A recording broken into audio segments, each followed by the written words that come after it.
हमरा आवाज में काफी पसंद कल गेल ई सुंदर सन मिथिला वर्णन बात ई छे 1 2 3 4 और 5 हां नहीं गई का 5 कहलिए एत हम नजर नहीं गेल छले हां जग में जजा पहिने उगई सूरज देव जग में जजा पहिने उगई सूरज देव कोशी कमला बलान रे ओही धरती पर घर मोरे भैया विद्यापति के गाँव रे दोनों हाथ भागियों सब बने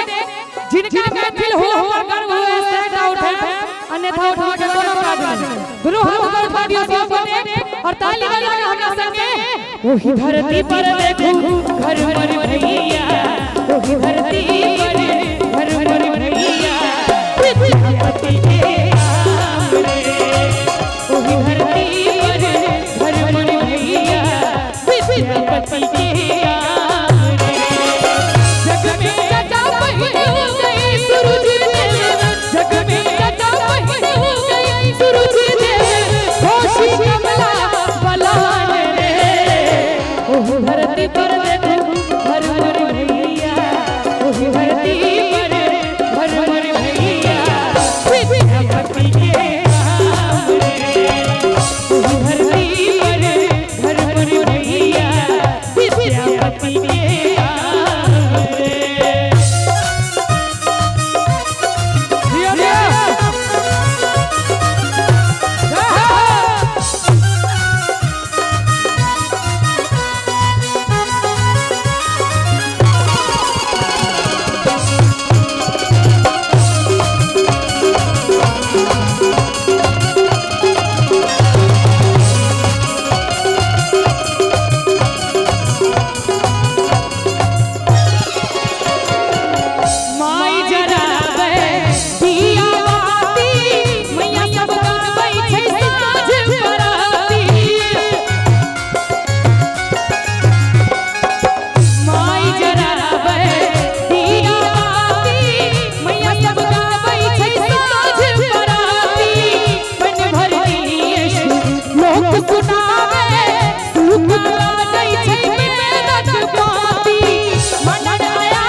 और जय आम ताली में बजावे बिनती सातों विद्यानास हां एना बकरी जगह कान में पट भी सो अरे मर्दों वाली ताली बजाइए मर्दों वाली पाछू में मर्द नहीं छिए ब्रो हवी अगले सो बटे ओही धरती पर देखो घर मोर भैया ओही धरती पर घर मोर भैया सीता बाई दे समान रे ओही धरती पर घर मोर भैया सीता बाई दे समान रे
कि 5 बरस के भैया सब बहुत मिजाज लग रहे हैं। अद्भुत शंकर जग भर में ओ परम पद बेला सोहर लगनी जटा जटन के सोहर लगनी जटा जटन के सुंदर मिठकर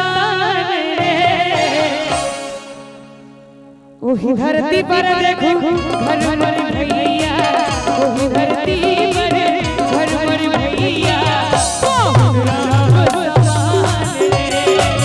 ओही धरती पर घर मर भैया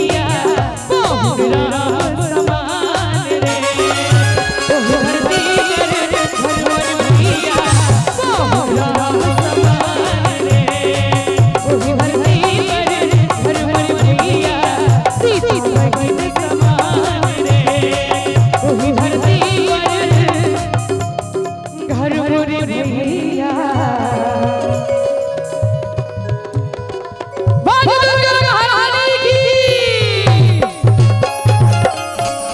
धरती पर देखो घर मर भैया पाहुन राम